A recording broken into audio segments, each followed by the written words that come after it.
Hey guys, I'm Kari. I'd like to use Meiho Wang today. I often post videos about him too.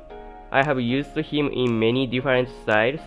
For example, I tried to use Swift with plus 200 speed, attack critical damage, and many other patterns.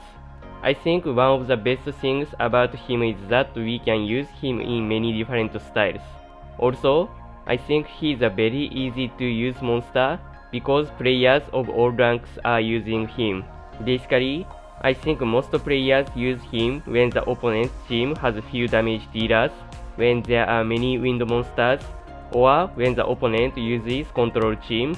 I often use him in such situations.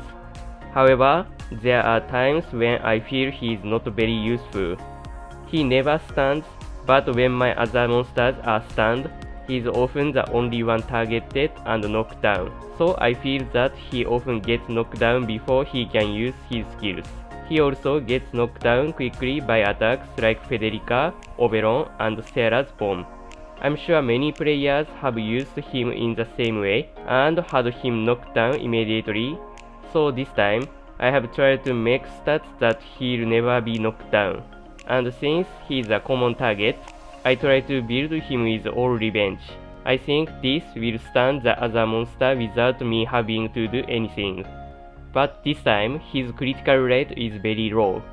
So his role is not to be a damage dealer, but to make skill 1 stun and skill 2 defense break work well. If I had a damage dealer in my team, I think this usage would work well enough. And of course, resistance is almost 100.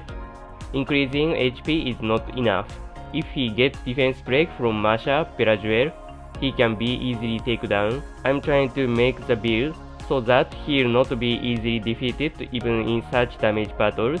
I know that using the same build as everyone else often works well, but for a turn 2 player like me, it's not always possible to win.